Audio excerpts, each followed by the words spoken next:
Hello friends, हम लोग BPSC TRE exam के लिए हिस्ट्री की एससीईआरटी बुक पढ़ रहे हैं और ये 6th क्लास का बुक है जिसमें हम लोग चैप्टर 14 पढ़ने वाले हैं, हमारे इतिहासकार। तो इससे पहले जितना भी 13th चैप्टर तक है वो कंप्लीट करवा दिया गया है और अपलोड कर दिया गया है। आप जाकर देख लीजिए, ये लास्ट चैप्टर है क्लास 6 का। तो इसमें हम लोग 2 इतिहासकार के बारे में पढ़ने वाले हैं जो बिहार से हैं। पहला है काशी प्रसाद जायसवाल और दूसरा हम लोग आगे देखेंगे। तो इनका टाइम पीरियड याद रखिए कि ये कब जन्म लिए थे, कब इनका डेथ हुआ है। तो 1882 से लेकर 1937 तक इनका जो जन्म स्थान है यह मिर्ज़ापुर उत्तर प्रदेश में है, ठीक है। लेकिन इनकी कर्मभूमि यह पटना है। तो वह भले ही उत्तर प्रदेश में जन्म लिए थे लेकिन उनकी कर्मभूमि पटना है। पेशे से वह एक अधिवक्ता यानी वकील थे। पहचान जो उनकी थी भारतीय इतिहास और संस्कृति के महान विद्वान के रूप में थी कि वह काम भले ही वकील का कर रहे थे लेकिन उनको ज़्यादा मन लगता था इतिहास और सांस्कृतिक वाली चीज़ों में, इसलिए उनको ख्याति भी इसी प्रोफेशन में मिला। चलिए अब हम लोग देखते हैं उनका योगदान क्या क्या रहा। प्राचीन भारतीय राजतंत्र पर गहन अध्ययन किए हुए, ठीक है, हिंदू पॉलिटी पे। इनके विचार लेखों और पुस्तकों ने इतिहास लिखने में क्रांति ला दी। पुराने और रूढ़िवादी विचारों को समाप्त कर दिया। भारतीय राज व्यवस्था और संस्कृति को नया दृष्टिकोण से समझाया। तो ये सब इतना फैक्ट नहीं है, यहाँ पर आप जरूर ये सब फैक्ट जरूर याद रखिएगा इनके बारे में। ये तीनों फैक्ट्स आपको जरूर याद रखना है, जन्मस्थान, कर्मभूमि और पेशे से वह क्या थी। आगे देखिए, इनकी बचपन में जो थी आर्थिक स्थिति अच्छी नहीं थी। प्रारंभिक शिक्षा इन्होंने कहाँ से लिया यह जरूर याद रखिएगा, लंदन मिशन हाई स्कूल, ठीक है। आजकल इनका नाम क्या है, तो बाबूलाल जायसवाल हाई स्कूल है।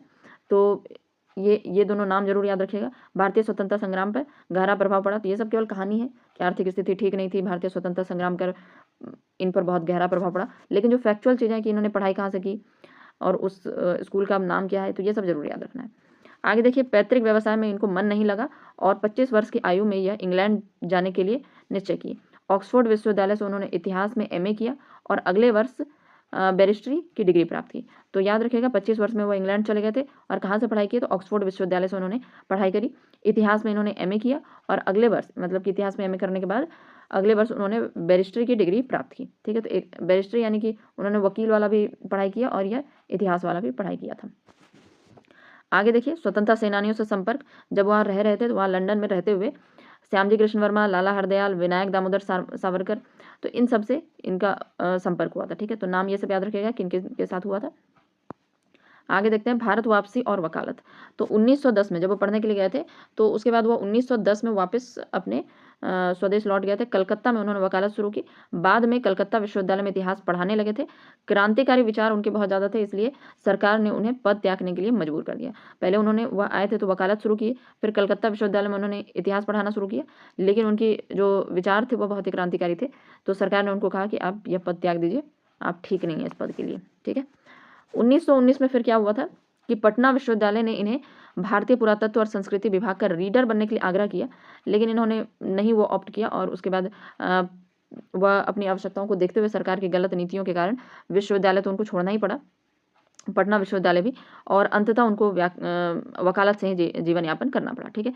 तो 1919 में याद रखिएगा पटना विश्वविद्यालय में उनको भारतीय पुरातत्व और संस्कृति विभाग से रीडर बनने का आग्रह किया गया था, लेकिन 1919 में जो उनको मिला था यह पद, उसके बाद फिर भी उनको सरकार की गलत नीतियों के कारण विश्वविद्यालय छोड़ना पड़ा और अंततः उनको वकालत से ही अपना जीवन यापन करना पड़ा, ठीक है। तो जहाँ पर भी फैक्चुअल चीज़ें उसको जरूर याद रखिए, जैसे 1919 में पटना विश्वविद्यालय वाला, तो इस तरह की चीज़ें याद रखना है आपको।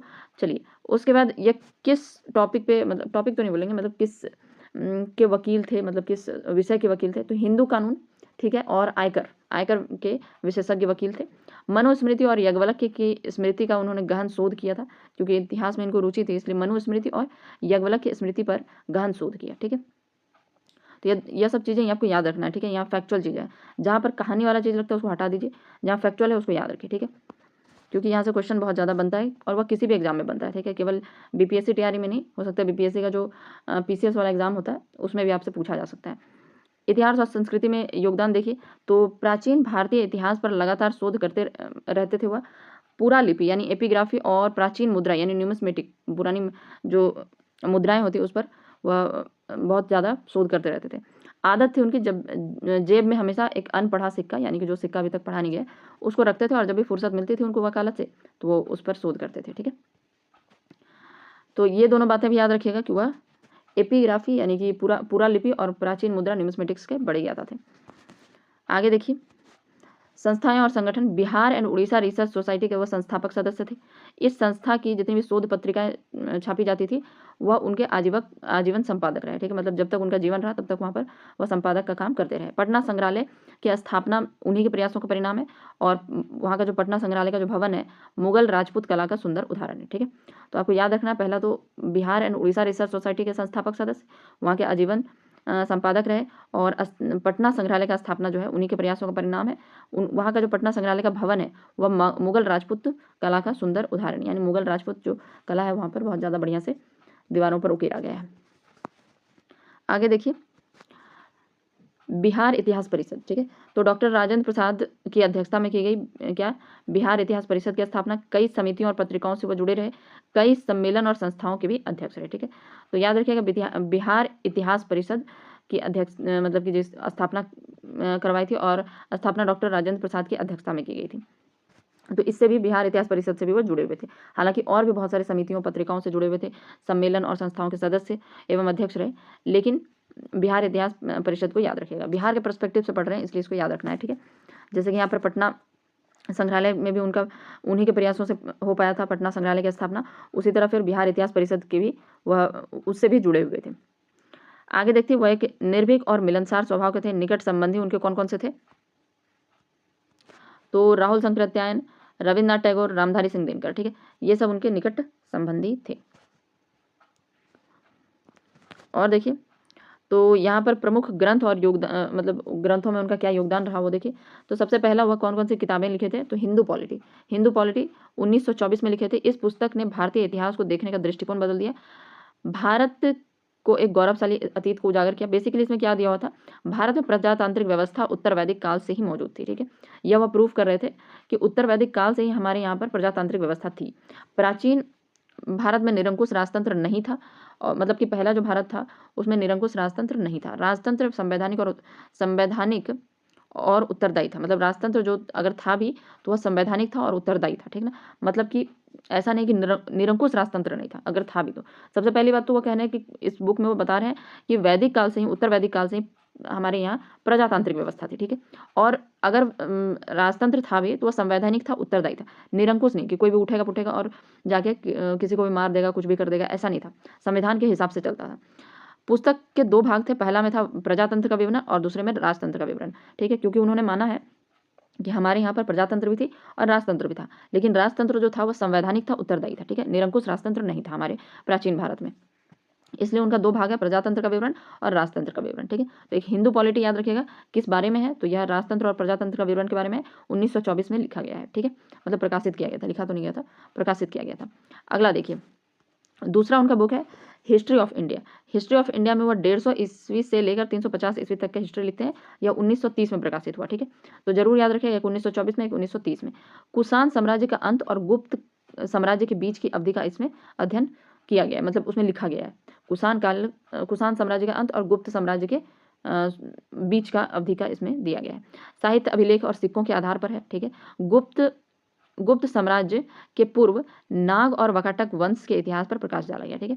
तो गुप्त साम्राज्य के पहले क्या था, तो नाग और वकाटक वंश था, उस पर भी प्रकाश डाला गया। तीसरा बुक है an imperial history of India, यह 1934 में आया है, ठीक है। इसमें नेपाल के इतिहास पर प्रकाश डाला गया है। तो तीनों बुक याद रखिएगा, Hindu polity, history of India जिसमें कुषाण साम्राज्य से लेकर कुषाण साम्राज्य के अंत और गुप्त साम्राज्य के बीच की अवधि का दिया हुआ है, और गुप्त साम्राज्य के पूर्व जो नाग और वकाटक वंश थे इसके इतिहास पर प्रकाश डाला गया है। An imperial history of India जो है 1934 में प्रकाशित किया गया, इसमें नेपाल के इतिहास पर प्रकाश डाला है, ठीक है। तो ये सब आपको याद रहना चाहिए, 1924 में, 1930 में, 1934 में, ठीक है। 3 बुक उनकी थी। आगे देखते हैं मुद्रा शास्त्र के बारे में। मुद्रा शास्त्र का भी वह बहुत अच्छे ज्ञाता थे। तो गंगा घाटी से कई सारी मुद्राएं मिली है, तो उनका अध्ययन वह करते रहते थे, और मुद्राओं के संबंध में मौर्य से स्थापित कर नए दृष्टिकोण दिया। मतलब कि मुद्राओं के संबंध में बहुत सारी चीज़ें उन्होंने बताया है, और जो बताया गया वह आलोचना तो उनकी बहुत हुई, लेकिन आज भी उन विचारों को माना जाता है, ठीक है। चलिए अभिलेख देखते हैं। तो अभिलेखों को भी उन्होंने बहुत पढ़ा है। जब भी कोई इतिहास के बारे में ज़्यादा रुचि रखता है तो ये सारी चीज़ें वह पढ़ता है, मुद्रा, अभिलेख, हस्तलिपि जो वो सब होता है, ठीक है, पांडुलिपि, तो उन सब के बारे में वह पढ़ता है। तो इसमें है खारवेल के अभिलेख विवाद को सुलझाया, उसके बाद अन्य प्रमुख कार्य जैसे अशोक के अभिलेख और राज्याभिषेक की तिथि, ब्राह्मी लिपि की उत्पत्ति कब हुई ये बताया है, भुवनेश्वर मंदिर के अभिलेख को पढ़ा है, अयोध्या के शुंग अभिलेख पढ़ा है, समुद्रगुप्त का प्रयाग प्रशस्ति अभिलेख भी पढ़ा है। अभिलेखों के तिथि अनुसार व्याख्या, तो अभिलेखों को जो है वह बहुत उसमें जो तिथि अनुसार जो व्याख्या की गई उससे इतिहास लिखने में उनको बहुत सहायता मिली।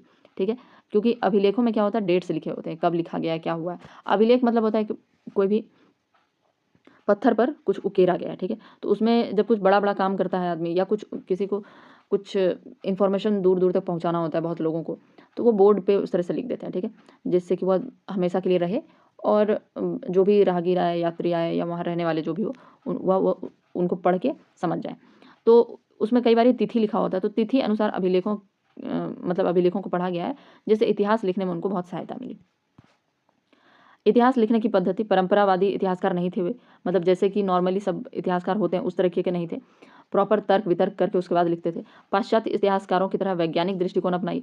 वकील होने के कारण इतिहास लिखने में अधिवक्ता शैली झलकती है, मतलब कि वकील का क्या होता है, तर्क कुतर्क सब बढ़िया से करके उसके बाद वो पक्ष और कारण बहुत अच्छे से देखते हैं। तो वह शैली जो है उनका, जो वह इतिहास लिखे हैं उसमें भी दिखाई देता है। विशेषता क्या है, सभी पक्षों और कारणों की समीक्षा करने के बाद ही निष्कर्ष पे पहुंचते थे। तुलनात्मक अध्ययन और साक्ष्यों के संतुलित उपयोग पर जोर दिया है। स्मिथ के विचारों को तार्किक खंडन किया, मतलब ऐसे ही नहीं खंडन कर दिया। स्मिथ एक बहुत बड़े इतिहासकार थे, तो उनके विचारों को अगर उन्होंने खंडन किया भी है तो बहुत तार्किक तरीके से किया है। विचारधारा और प्रभाव देखते हैं, तो इतिहास लिखने में विशेष स्थान दिया गया। हिंदू विचार, कौन कौन सा जगह था जहाँ पे मतलब कि उन्होंने मतलब इतिहास लिखने में सही तरीके से उन्होंने किस किस चीज़ पर, किस किस टॉपिक पर इतिहास लिखा है। तो हिंदू विचार, दर्शन, धर्म, शासन, गणराज्य, इन सब टॉपिक्स पे उन्होंने बहुत अच्छे से इतिहास को लिखा है। इनके लेखन में मौलिकता है, राष्ट्रीय स्वाभिमान है। ठीक है, पराधीन भारत में रहते हुए भी इतिहास लिखने में असाधारण कार्य किया। मतलब कि उस समय तो देश स्वतंत्र नहीं हुआ था, अंग्रेजों का राज चल रहा था। देखिए 1937 तक वह जीवित रहे थे, इसके बावजूद भी वह बहुत मतलब अच्छे तरीके से इतिहास को लिख पाए। उनको कोई रोक टोक नहीं हुआ, या बहुत सारे रोक टोक के बावजूद भी वह लिख पाए, तो यह एक असाधारण कार्य था। ठीक है, चलिए आगे। अब जो अगले हैं हमारे इतिहासकार वह हैं डॉक्टर अनंत सदाशिव अतलेकर। ठीक है, तो इनके बारे में पढ़ते हैं। परिचय देख लेते हैं। महान पुरातत्वविद इतिहासकार थे। पटना विश्वविद्यालय में प्राचीन भारतीय इतिहास एवं पुरातत्व विभाग के संस्थापक अध्यक्ष थे, मतलब जब यह विभाग स्थापना हो रही थी उस समय वह अध्यक्ष थे वहाँ के। ठीक है, तो पटना विश्वविद्यालय में प्राचीन भारतीय इतिहास एवं पुरातत्व विभाग के संस्थापक अध्यक्ष थे। काशी प्रसाद जायसवाल शोध संस्थान, जो अभी हम लोग पढ़े थे काशी प्रसाद जायसवाल के बारे में, उनका एक शोध संस्थान थे, वहाँ पर भी संस्थापक निदेशक थे।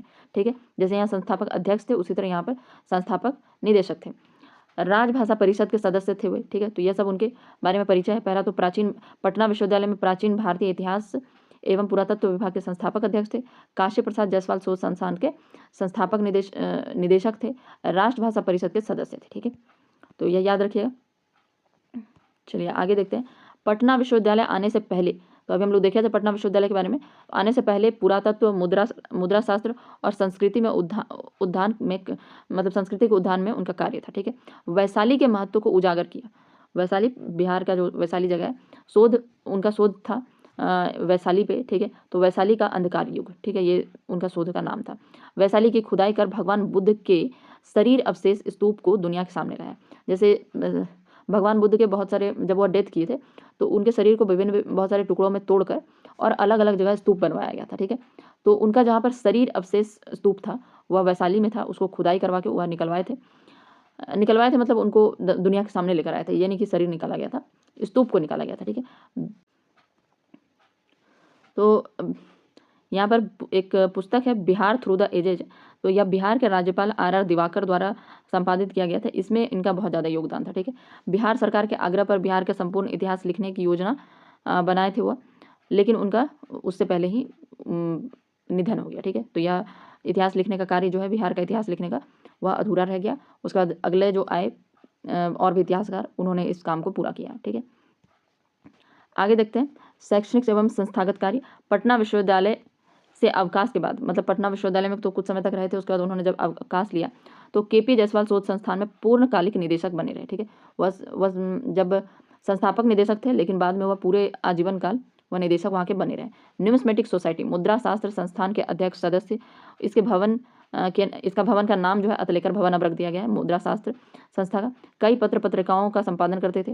डॉक्टर योगेंद्र मिश्रा ने अपना शोध ग्रंथ था उनका an early history of Vaishali, तो उन्हीं को समर्पित किया, डॉक्टर अतलेकर को उन्होंने समर्पित किया था। यह किसका था? योगेंद्र मिश्रा का an early history of Vaishali, तो यह किसको समर्पित किया है? डॉक्टर अतलेकर को समर्पित किए थे। चलिए आगे देखते हैं। और इनका छात्र जीवन व शिक्षा दीक्षा कैसा रहा? तो बम्बई विश्वविद्यालय से संस्कृत में चांसलर मेडल उनको मिला था, ठीक है। उसके बाद LLB के लिए लॉरेंस जैकिन्स स्कॉलरशिप मिला था इनको। BHU में संस्कृत के अध्यापक थे। डीलिट देखिए राष्ट्रकूटों के इतिहास पर निर्देशन DR बनर्जी ने उनको डीलिट की उपाधि प्रदान की थी, ठीक है। तो शोध प्रबंध में देखिए तो पूरा भी लेखों और साहित्यिक स्रोतों पर आधारित था उनका शोध प्रबंध, मतलब पूरा भी लेख और साहित्यिक स्रोत जो उनका शोध कार्य था इन सब चीज़ों पर था, पूरा भी लेखों और साहित्यिक स्रोतों पर। 21 पुस्तक व 200 शोध पत्र प्रकाशित किए थे। गुप्तकालीन स्वर्ण मुद्राएं पटना विश्वविद्यालय के संग्रह को समृद्ध किया था, मतलब गुप्तकालीन स्वर्ण मुद्राएं उन्होंने इतना खोज निकाला था कि इससे पटना विश्वविद्यालय का संग्रह जो है वह एकदम समृद्ध हो गया था। तो इनका शिक्षा दीक्षा जरूर याद रखिएगा। पहला तो है बम्बई विश्वविद्यालय से संस्कृत में चांसलर मेडल, LLB के लिए उन्हें लॉरेंस जैकिन्स स्कॉलरशिप मिला था। BHU में वह संस्कृत के अध्यापक थे भारतीय संस्कृति विभाग में। उसके बाद राष्ट्रकूटों के इतिहास पर जो उनका शोध था वह DR बनर्जी के निर्देशन में उनको डीलिट की उपाधि प्रदान की गई। शोध प्रबंध में देखिए तो पूरा भी लेखों और साहित्यिक स्रोतों पर आधारित था उनका शोध प्रबंध। 21 पुस्तकें, 200 शोध पत्र प्रकाशित किए थे। गुप्तकालीन स्वर्ण मुद्रा पर उन्होंने इतना खोजा था और उन पर इतनी पढ़ाई करी थी कि पटना विश्वविद्यालय के संग्रह को समृद्ध कर दिया था, मतलब वहीं पर वह रखते होंगे, ठीक है, वहीं पर पढ़ाते थे पहले। सम्मान और पुरस्कार में देखिए तो स्वतंत्रता के पूर्व ही कई पुस्तकें प्रकाशित हुई, ठीक है। बिहार राष्ट्रभाषा परिषद से पुस्तक प्राचीन भारतीय शासन पद्धति पर उनको 1000 रुपये का पुरस्कार भी मिला था। यह पुस्तक जो है प्राचीन भारतीय शासन पद्धति, इस पर उनको 1000 रुपये का पुरस्कार मिला था। उनको 1954 में अमेरिका और वेस्ट इंडीज में अतिथि के रूप में उनको बुलाया गया था, ठीक है। तो यह सब उनके पुरस्कार सम्मान रहे। आगे देखिए विचार और व्यक्तित्व में, तो शोध का आधार उनका क्या रहता था? साहित्यिक स्रोत, पुराभी लेख और मुद्रा शास्त्र, ठीक है। बिहार में पुरातत्व पर सर्वाधिक कार्य। हिंदी राष्ट्रभाषा हिंदी के प्रति बहुत प्रेम था उनको, और जब उनको सम्मान मिला था, ये वाला सम्मान जो यहाँ पर हम लोग देखे थे, बिहार राष्ट्रभाषा परिषद से पुस्तक प्राचीन भारतीय शासन पद्धति पर 1000 रुपये का पुरस्कार जो उनको मिला था, तो उस समय उन्होंने कहा था कि मैंने हिंदी की सेवा आर्थिक लाभ के लिए नहीं की। उसके बाद वह उदारवादी विचार के थे। महिलाओं की दशा पर पुस्तक लिखी थी। गांव में सती की जो घटना से वह प्रेरित बहुत हुए थे, और उनका एक लेख था वेद पढ़ने का अधिकार स्त्रियों और शूद्रों को भी है। BHU में एक शूद्र लड़की थी जो कि वेद पढ़ना चाहती थी, प्राच्य विद्या लेना चाहती थी, तो उस समय उनको प्रवेश नहीं दिया गया था। तो उस समय पर यह लेख जो है बहुत ज़्यादा फेमस हुआ था। राष्ट्र प्रेम, खादी कपड़ा पहनते थे, व्यस्त जीवन रहते थे, इसलिए मतलब उनका जीवन बहुत ज़्यादा व्यस्त रहता था, इसलिए उनको हड़बड़िया कहा जाता था। उनका सिद्धांत था पांडुलिपि तैयार होते ही प्रकाशित कर देना चाहिए। संशोधन के बाद के शोधकर्ताओं पर छोड़ देना चाहिए, मतलब जैसे ही पांडुलिपि तैयार हो गया है उसको प्रकाशित कर दो, और बाद में आगे जो भी संशोधन उसमें सही गलत कुछ करना है वह शोधकर्ताओं पर छोड़ देना चाहिए, ठीक है। तो ये उनका विचार था। आगे देखिए पंडित राहुल संकृत्यायन की पांडुलिपि के प्रकाशन में मेहनत। तो पंडित राहुल संकृत्यायन जो थे उन्होंने एक पांडुलिपि लिखी थी, तो उसके प्रकाशन में उनका बहुत ज़्यादा योगदान रहा। बलदेव मिश्रा का भी बहुत सहयोग रहा। जगदीश चंद्र माथुर ने लिखा है कि आश्चर्य है कि अतलेकर ने अपनी किताबें केवल भारत में छपवाई, विदेशों में नहीं, जबकि उनका पहचान विदेशों तक था। हम देखे थे पिछले स्लाइड में कि वह अमेरिका और वेस्ट इंडीज भी गए हुए थे। कारण क्या था कि केवल वो भारत में छपवाया करते थे? तो राष्ट्रीयता का संकल्प। तो उन्होंने देखा था कि कैसे लोग विदेशी कपड़ों का बहिष्कार कर खादी अपनाते हैं, वैसे ही मैं भी अपनी पुस्तकें जो है वह केवल देसी रूप में प्रकाशित करूंगा, विदेशी रूप में नहीं, ठीक है। तो इस तरह का उनका सोच था। चलिए आगे देखते हैं। वैशाली और गुप्तकालीन इतिहास पर उनका विशेष कार्य था। साहित्यिक स्रोतों पर आधारित इतिहास लेखन, राष्ट्रभाषा हिंदी और राष्ट्र प्रेम के प्रति समर्पित थे। महिला शिक्षा और अधिकारों के समर्थक थे। सरल जीवन था लेकिन शोध में अटूट लगन था, ठीक है। तो यहाँ पर यह चैप्टर कंप्लीट होता है। काफ़ी सारा इंपॉर्टेंट फैक्ट्स था, इसको बार बार पढ़िए और इसको जहाँ पर भी हम बताएं कि फैक्ट्स आपसे एग्जाम में पूछा जा सकता है और राउंड करके आपको टिक करके बताएं, उसको आप लिख लीजिए और बार बार इस चैप्टर को पढ़िए, आपको याद हो जाएगा। तो अब हम लोग मतलब इस 6 क्लास का जितना भी चैप्टर था वो तो कंप्लीट हो गया है, तो अब 7 क्लास वाला चैप्टर हम लोग देखेंगे। तो मिलते हैं अब हम लोग नेक्स्ट क्लास में। Thank you.